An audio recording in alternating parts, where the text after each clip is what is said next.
नमस्कार दोस्तों, स्वागत है आपका आपके अपने YouTube channel exam Guru tips and tricks में। रुक्मणी भौतिक विज्ञान चैप्टर नंबर 14 कह सकते हो, या फिर क्लास नंबर 14 कह सकते हो, या फिर वीडियो नंबर 14 कर सकते हो। और आज की बात करें, आज हम क्या करने वाले हैं, क्या पढ़ने वाले हैं। आज हम इस चैप्टर में पढ़ने वाले हैं ताप मिति, तापीय प्रसार या कैलोरीमिति वाले चैप्टर को। थर्मोमेट्री, थर्मल एक्सपेंशन या कैलोरीमेट्री के क्वेश्चंस को करने वाले हैं। 60 से ज़्यादा क्वेश्चन आज हम करेंगे, जितने भी दिए गए हैं इम्पोर्टेंट। ठीक, तो शुरू शुरू से अंत तक देखिएगा, स्किप मत करिएगा। और चैनल को सब्सक्राइब नहीं किया, सब्सक्राइब कर लीजिए। बायोलॉजी खत्म हो चुका है, उसकी प्लेलिस्ट अवेलेबल है। भौतिक विज्ञान चल रहा है, जिसमें आपके 6 से 7 क्लास और बचे हुए हैं, ठीक, इस क्लास के बाद। ठीक है, चलिए शुरू करते हैं। उससे पहले चाहेंगे अन अकेडमी की तरफ से बहुत सारे नए नए बैच अनाउंस हो रहे हैं। अन अकेडमी की तरफ से टॉप एडुकेटर्स के द्वारा टॉप बैच है, जिसमें 25 तारीख से नए बैच स्टार्ट हो रहे हैं, जिनको आप ज्वाइन कर सकते हो। ठीक, बेस्ट प्लेटफॉर्म है एसएससी प्रिपरेशन के लिए, बेस्ट प्लेटफॉर्म है रेलवे एग्जाम्स के लिए। किसी भी एग्जाम की तैयारी करते हो, यहाँ पे कोई भी बैच आप ज्वाइन कर सकते हो, जो भी आपके एग्जाम्स के दृष्टि से परफेक्ट हो। ठीक, इसमें बात करें सीजीएल सीएचएसएल एग्जाम के लिए 25 अगस्त से यहाँ पे टीम फोनिक्स बैच है। ब्रह्मास्त्र बैच है सीईटी एग्जाम के लिए। इसके अलावा सीजीएल मेंस के लिए एक बैच है, 25 अगस्त से स्टार्ट हो। कोई भी कोर्स आप बाई करते हो तो उसका ड्यूरेशन जो रहेगा 1 ईयर का रहेगा। ठीक, जीडी एग्जाम आपके सामने 25,000 वैकेंसी है, फॉर्म 31 अगस्त तक भरा जाएगा। तो इसका बैच अभी ज्वाइन कर लेंगे तो बेनिफिट में रहेंगे। ठीक, वहीं में एमटीएस और स्टेनोग्राफर के लिए भी बैच। अब देखो, ये वाला प्राइस आपको पे नहीं करना, कोड हमारा यहाँ रखिएगा गुरु टिप्स, आपको 10% का डिस्काउंट भी मिल जाएगा। जो प्राइस आएगा उसके बाद आपको पे करना है। ठीक, चलिए अभी देखो, अगस्त में ऑफर चल रहा है, 1 ईयर का सब्सक्रिप्शन लेने पर 3 मंथ का सब्सक्रिप्शन आपको फ्री मिलेगा। चलिए शुरू करें। पहला प्रश्न आपके सामने स्क्रीन पर है। एक वृत्त धातु की प्लेट को जिसके केंद्र में एक वृत्ताकार छेद हो, गर्म करने से छेद के व्यास पर क्या फर्क पड़ेगा। तो ध्यान रखिएगा, तापमान में वृद्धि करने से आयतन क्या होता है, बढ़ता है। तो वृत्त धातु की प्लेट है ना, तो इसको गर्म करोगे तो छेद का व्यास क्या होगा, बढ़ जाएगा। ऑप्शन नंबर सी यहाँ पे राइट आंसर होगा, बढ़ जाएगा। क्वेश्चन नंबर 2 की बात करें। एक जल से भरे बीकर में बर्फ का टुकड़ा तैर रहा है।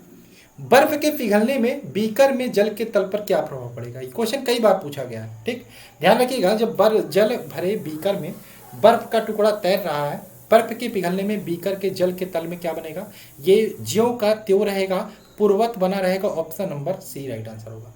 क्वेश्चन नंबर 3 की बात करें। एक झील की बर्फ जमी सतह यानी कि जो झील है, मान लो ये झील है, ये तली है झील का, ये सतह है, ये बर्फ से जमी हुई है। ठीक, इसका ताप दिया है -15 डिग्री सेल्सियस। ठीक, अगर जो कोई भी जल है वो जस्ट जमने ही वाला है तो उसका ताप कितना होगा, 0 डिग्री सेल्सियस। अब पूछ रहा है, ये तो सतह जमा हुआ है, इसके नीचे भी एक सतह होगी, इसके नीचे भी एक सतह होगी, तो इसके ठीक नीचे जो टच में है उसके झील का तापमान क्या होगा। तो ये जो होगा, ये जमी है, ये टच में है ठीक नीचे, यानी कि ये 0 डिग्री सेल्सियस, यानी कि ये जमी है तो ये भी जमने वाली होगी। और इसके नीचे जो जल होगी, इसका तापमान 4 डिग्री सेल्सियस, यानी झील से जो 15 डिग्री सेल्सियस है, उसके ठीक नीचे वाले का ताप होगा 0 डिग्री सेल्सियस। आप देखते होंगे झील की सतह, झील जमी रहती है लेकिन अंदर मछलियाँ तैरती रहती है, जिंदा रहती हैं। तो इसका रीजन है, झील की तली जमती है, अंदर नीचे पानी नहीं जमता। ठीक, क्वेश्चन नंबर 4 की बात करें। बर्फ जमी झील के अंदर मछलियां जीवित रहती हैं, क्यों मछलियां जीवित रहती हैं, क्योंकि इसका आंसर होगा तली, यानी कि झील की तली पर जल नहीं जमता। ऑप्शन नंबर सी इसका यहाँ पे राइट आंसर हो जाएगा। ठीक, चलिए क्वेश्चन नंबर 5 की बात कर लेते हैं। क्या होता है जब जल को 8 डिग्री सेल्सियस से 0 डिग्री सेल्सियस तक कर किया जाता है। वो गर्म तो करेंगे नहीं भाई, गर्म करेंगे तो बढ़ जाएगा, ये तो घट रहा है ना। क्या होता है जब जल को 8 डिग्री से 0 डिग्री करते हो। देखो, 8 डिग्री से जब 0 डिग्री करते हो तो ध्यान रखना, जब ये जल 4 डिग्री सेल्सियस तक पहुंचता तो ये कम होता है, इसका आयतन कम होता है, और जब ये और कम होता तो बढ़ता। तो यहाँ पे पहले क्या होगा, पहले इसका आयतन कम होगा फिर बढ़ेगा। Option number C. Question number बात करें 6 क्या है। निम्नलिखित द्रव्यों में से ऊष्मा का सबसे अच्छा चालक कौन सा है, जल, पारा, ईथर या अल्कोहल। तो ध्यान रखिएगा, जो पारा होता है ऊष्मा का सबसे अच्छा चालक होता है। ऑप्शन नंबर यहाँ पे बी राइट आंसर होगा, पारा। क्वेश्चन नंबर 7 की बात करें। पायरेक्स के बने गिलास में गर्म पानी डालने पर यह नहीं चटकती, इसका क्या रीजन होगा।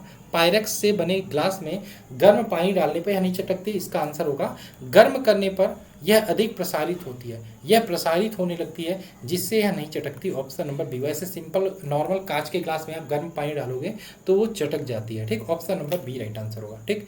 लेबोरेटरी में जो बनाए जाते हैं ना, जो प्रयोग वाले उपकरण, वो पायरेक्स के होते हैं, ध्यान रखिएगा। 8 की बात करें, रेफ्रिजरेटर का प्रशीतन या फ्रीजर उसमें सबसे ऊपर लगाया जाए। रेफ्रिजरेटर देखा होगा आपने, जो मेन फ्रीजर होता है, ये रेफ्रिजरेटर होता है, जो मेन फ्रीजर होता है वो ऊपर लगाया जाता है, जो सबसे ज़्यादा ठंडा करता है, जो सबसे ज़्यादा ठंडा करता है। तो ये ऊपर क्यों लगाया जाता है, इसका आंसर क्या होगा? क्योंकि यह संवहन, जो भी रेफ्रिजरेटर होती है ना, उसमें संवहन जो धाराएं होती हैं वो ऊपर की तरफ जाती हैं, ऊपर की तरफ जाती हैं, इस कारण से यहाँ पे यह ऊपर लगाया जाता है, जिसमें यह संवहन धारा के समुचित प्रभाव से सारे भीतरी भाग को ठंडा कर सके। Option number C. Question number next बात करें 9 क्या है? निर्वातित विद्युत बल्ब के तंतु से, निर्वातित विद्युत बल्ब के तंतु से निर्वाचित है, निर्वाचित, ठीक, निर्वातित या इवैक्यूएटेड विद्युत बल्ब, यानी कि जिसमें वायु ना हो, विद्युत बल्ब के तंतु से कांच आवरण तक उष्मा संचरण किस प्रक्रिया से होता है? इसका आंसर क्या होगा? तो ये ध्यान रखिएगा, ये किस प्रक्रिया से होता है? ये विकिरण की प्रक्रिया से होता है। ऑप्शन नंबर सी, विकिरण। ऑप्शन नंबर सी, रेडिएशन जिसको बोलते हैं। क्वेश्चन नंबर 10 की बात करें, धातु से बने 4 गिलासों में गर्म काफी एक साथ डाली जाती है, ठीक है। धातु के 4 गिलास है आपके सामने, उसमें गर्म काफी डालती है, चारों कलर अलग है, अलग अलग कलर से पेंट किया गया है। कुछ समय बाद काफी उस ग्लास में सबसे ठंडी होगी जिसकी पेंट क्या होगी, ठीक, जिसकी पेंट क्या होगी? काफी जल्दी, सबसे जल्दी ठंडी किसकी होगी? गर्म काफी डालो, ठंडी किसकी होगी? तो ध्यान रखिएगा, जो काला होगा, अपरिष्कृत काला होगा, उसकी कॉफी सबसे अधिक ठंडी होगी, सबसे जल्दी ठंडी होगी, क्योंकि जो अच्छा अवशोषक होता है ना, वही अच्छा उत्सर्जक भी होता है। ध्यान रखिएगा, ऑप्शन नंबर इसका सी राइट आंसर होगा।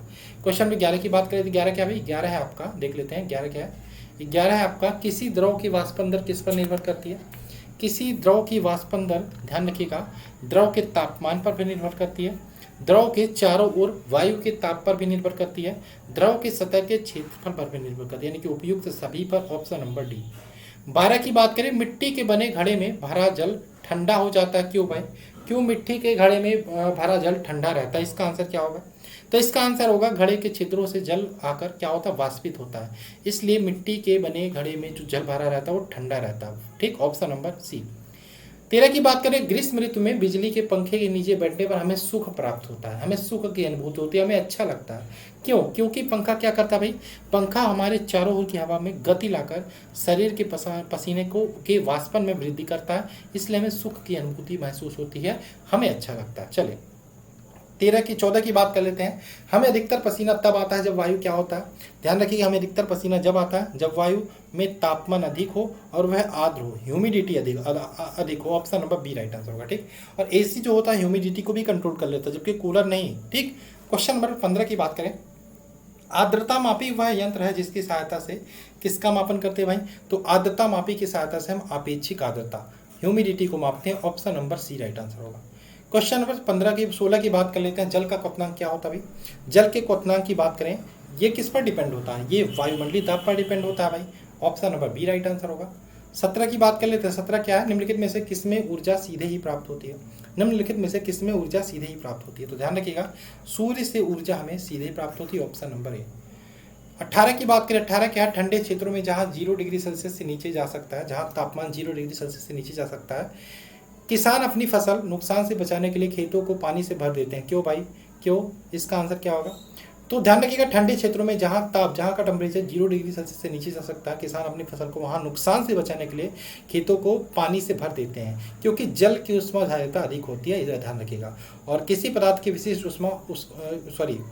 ध्यान रखिएगा, ये इसका आंसर यही होगा, जिससे इसका आंसर होगा ऑप्शन नंबर बी, जल की विशिष्ट ऊष्मा अधिक होती है। ऑप्शन नंबर बी, ठीक।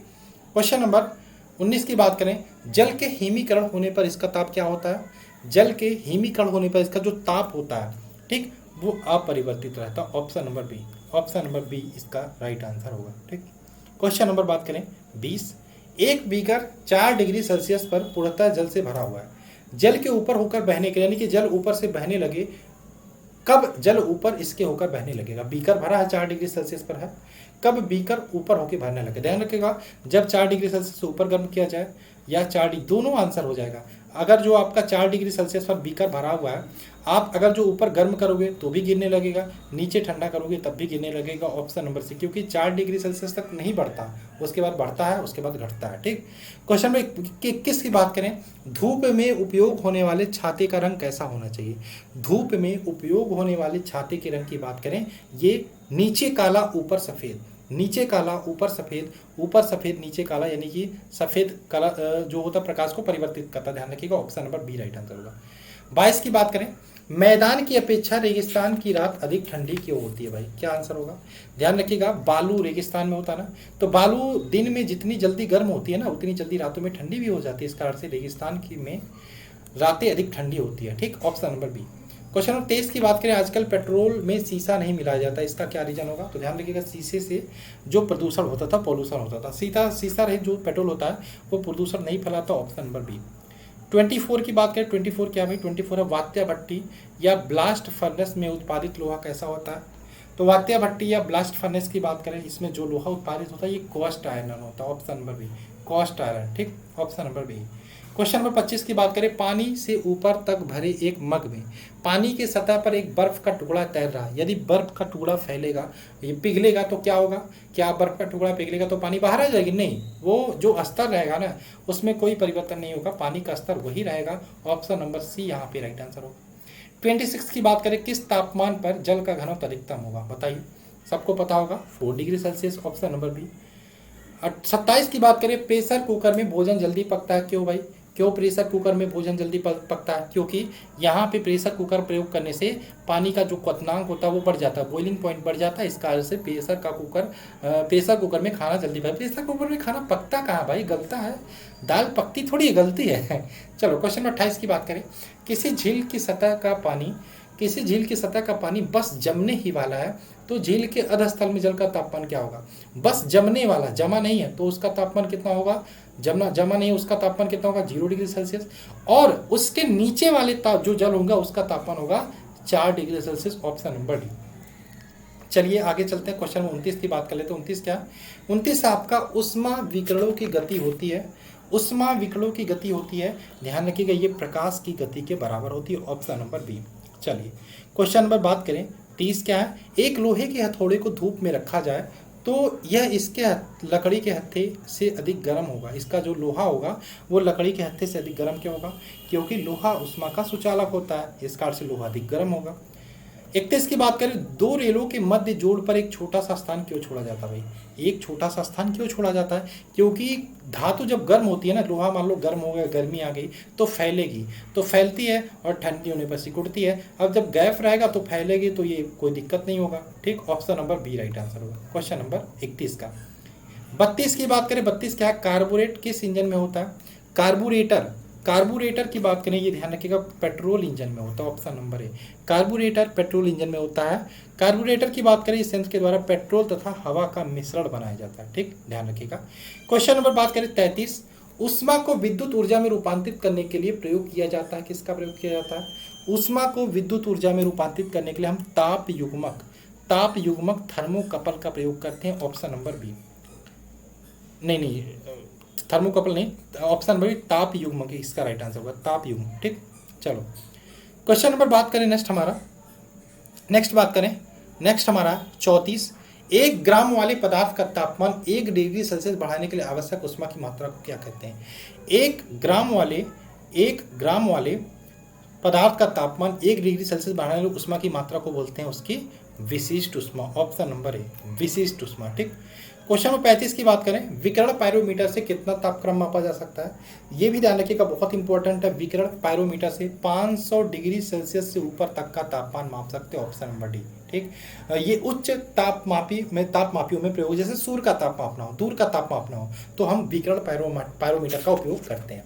ठीक, क्वेश्चन नंबर 36 की बात कर लेते हैं। 36 क्या है, जब पानी को 0 डिग्री से 4 डिग्री सेल्सियस तक गर्म किया जाता है तो उसका आयतन क्या होता है, तो 0 से 4 तक करते हो ना, तब उसका आयतन पहले घटता है और उसके बाद बढ़ता है। Option number B right answer होगा।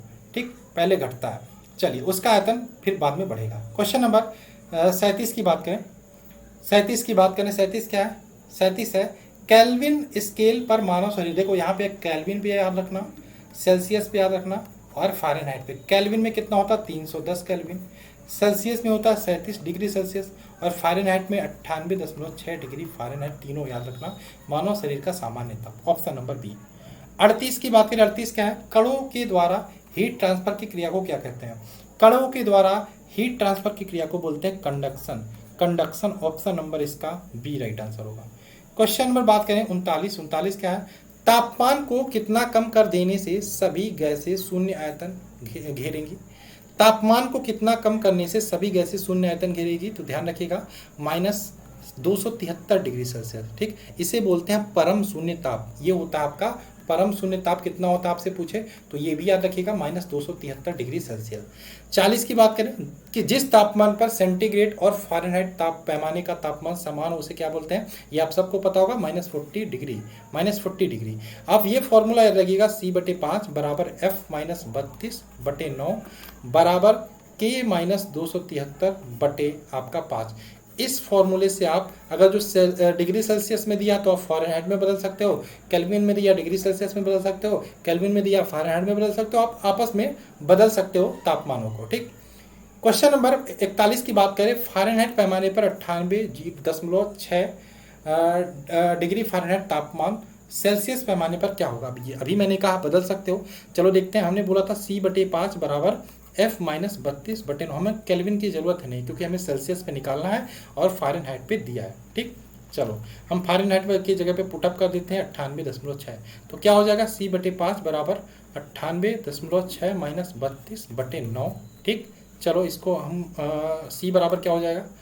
ये आपका इधर आएगा और इसका इसमें मल्टीप्लाई हो जाएगा, यानी कि 98.6 - 32 कितना हो जाएगा? 66.5, 66.6 हो जाएगा ना, गुणे 5/9। ठीक, इसको आप सॉल्व करोगे तो 37 डिग्री सेल्सियस ऑप्शन नंबर आ जाएगा। देखो यहाँ पे 98.6 दिया है ना, ये मानव शरीर का सामान्य ताप होता है फ़ारेनहाइट में, तो आपको सॉल्व करने की ज़रूरत ही नहीं थी। मानव शरीर का सामान्य ताप फ़ारेनहाइट में 98.6 होता है। अभी मैंने बताया, यहाँ पे देखो 98.6 होता है, मैंने बताया। ठीक, अभी मैंने बताया, कहाँ गया भाई? ये बताया। तो ये सेल्सियस में इसको कन्वर्ट करने के बोला तो सेल्सियस में 37 डिग्री मैंने बताया, तो आपको सॉल्व करने की जरूरत ही नहीं थी। इसीलिए तो कठिन दिया था कि दिमाग लगाओ। ऐसे इतना लंबा दशमलव वाला सॉल्यूशन गुणा भाग नहीं देगा एग्जाम में, लेकिन ये दिमाग वाला क्वेश्चन था। ठीक, तो 37 degree option number A right answer होगा। 42 की बात करें, संघनन क्या है? संघनन क्या है? तो संघनन क्या होता है भाई? इसका आंसर क्या होगा? संघनन, ध्यान रखिएगा, वाष्प का द्रव में परिवर्तन को हम संघनन बोलते हैं। Option number B. Question number 43 की बात करें, 43 क्या है? यदि 0 डिग्री सेल्सियस पर बर्फ के एक टुकड़े को एक बर्तन में रखें और पानी मिलाए जाता है जिससे पानी 0 डिग्री सेल्सियस पर है, तो क्या होगा? क्या होगा भाई? कोई बर्फ नहीं पिघलेगी। ऑप्शन नंबर सी। अगर जो ये पानी है, एक बर्फ है, और पानी पहले से ही हमारा 0 डिग्री सेल्सियस पर और इसमें बर्फ डाल दे तो ध्यान रखिएगा बर्फ नहीं पिघलेगी। Option number C right answer होगा। क्वेश्चन पर बात करें 44। 44 क्या है? ताप में वृद्धि से प्रत्यास्थ मापों के मानों में क्या होता है?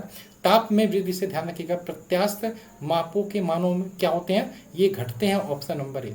45 की बात करें, दाब बढ़ाने पर बर्फ का गलनांक क्या होता है? तो दाब बढ़ाने से बर्फ का गलनांक जो होता है घटता है। दाब बढ़ाने से बर्फ का गलनांक घटता है। ऑप्शन नंबर ए। 2-3 बार इसलिए बोल रहा हूँ क्योंकि इंपॉर्टेंट है।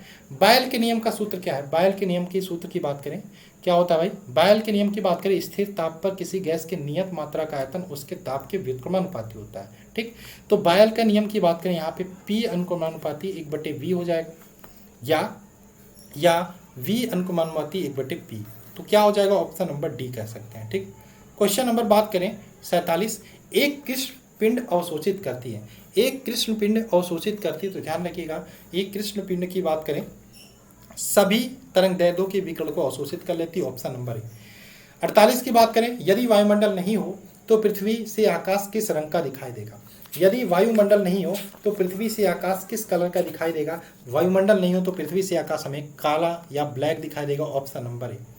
49 की बात करें, ताप की प्रत्येक डिग्री सेल्सियस वृद्धि से वायु में ध्वनि के वेग पर क्या प्रभाव पड़ता है? ध्यान रखिएगा, ये आपका क्या होता है? ताप में वृद्धि करोगे, ध्वनि की चाल पर तापमान का प्रभाव पड़ता है, ये ध्यान रखिएगा।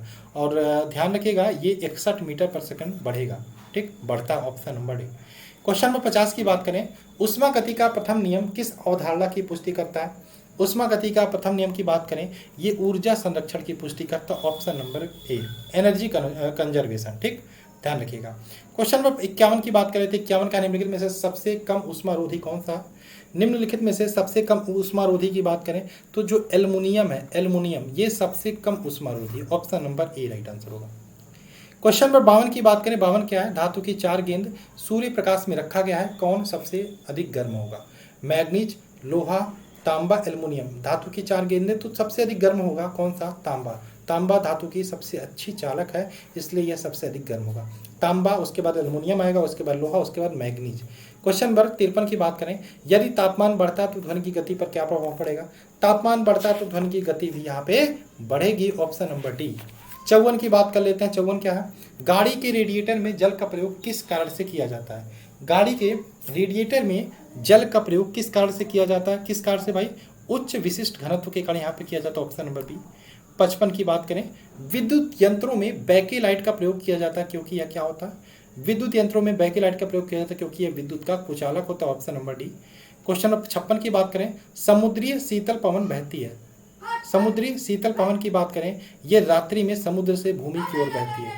रात्रि में समुद्र से भूमि की ओर समुद्रीय शीतल पवन बहती है, ऑप्शन नंबर डी। 57 की बात करें। एक तरफ प्रक्रिया दिया है, एक तरफ परिवर्तन दिया है, ठीक। चलो इसका आंसर बता दो। एक तरफ प्रक्रिया दिया है तो वाष्पन से बात करें, वाष्पन प्रक्रिया में क्या होता है? द्रव से गैस में परिवर्तन होता है। ऊर्ध्वपातन में क्या होता है? ठोस से सीधे गैस में परिवर्तन होता है। हिमकरण में क्या होता है? हिमकरण में आपका क्या होता है भाई? हिमकरण में क्या होता है बताइए? हिमकर्ण में गैस से द्रव में परिवर्तन होता है, ठीक। और पिघलना में क्या होता है? ठोस से द्रव में परिवर्तन, ये तो आपको पता होगा, ठीक। ऊर्ध्वपातन का एग्जाम्पल भी आप कपूर का पढ़ना होगा। कपूर ठोस से सीधे गैस में परिवर्तित हो जाता है, ऑप्शन नंबर डी यहाँ पे राइट आंसर होगा, ठीक। क्वेश्चन नंबर 58 की बात कर लेते हैं। काले वस्त्रों के मुकाबले श्वेत वस्त्र शीतल क्यों होते हैं? तो काले वस्त्रों के मुकाबले श्वेत वस्त्र शीतल इसलिए होते हैं क्योंकि उनके प्रकाश, जो भी प्रकाश पहुंचता है वे उसे परावर्तित कर देते हैं, ऑप्शन नंबर बी। 59 की बात करें। 59 क्या है? 59 है आपका धातु की चादनियों में लकड़ी का हैंडल क्यों लगा? देखो लकड़ी का हैंडल कुचालक होता है और आप पकड़ोगे ना उसे लकड़ी का हैंडल तो गर्म नहीं होगा जल्दी, क्योंकि लकड़ी उष्मा की कुचालक होती है, ऑप्शन नंबर ए। 60 की बात करें। शीतकाल में हैंडपंप का पानी गर्म होता है, क्यों भाई? क्यों शीतकाल में हैंडपंप का पानी गर्म होता है, क्यों? इसका आंसर क्या होगा भाई? तो ध्यान रखिएगा, शीतकाल में हैंडपंप का पानी गर्म होता है क्योंकि पृथ्वी के भीतर तापमान वायुमंडल के तापमान से अधिक होता है। इस काल से शीतकाल में जो पानी होता है हैंडपंप का वो गर्म निकलता है। 61 की बात करें। क्रोनोमीटर का उपयोग किया जाता है। क्रोनोमीटर की बात करें, इसका उपयोग किस लिए किया जाता है? समय मापने के लिए।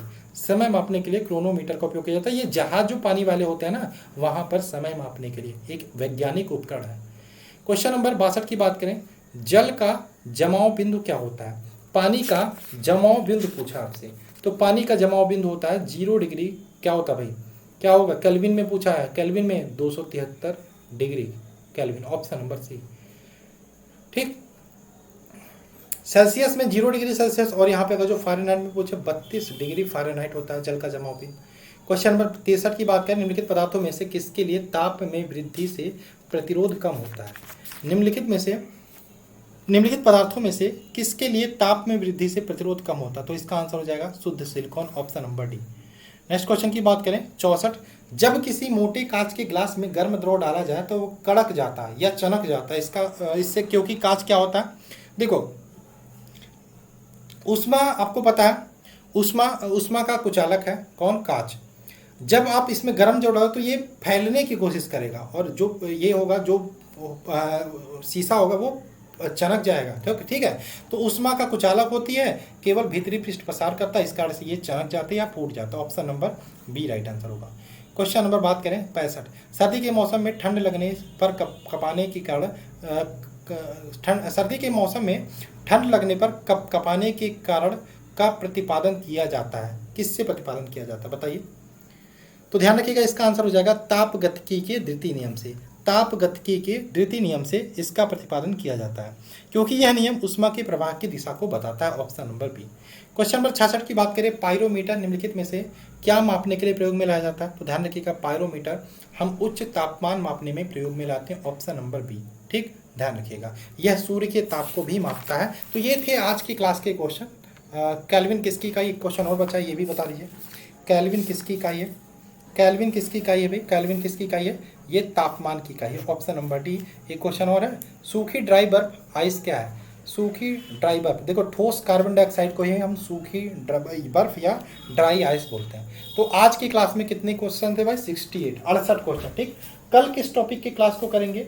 कल हम करेंगे भाई, हम देख लेते हैं कल कौन सा क्लास होगा।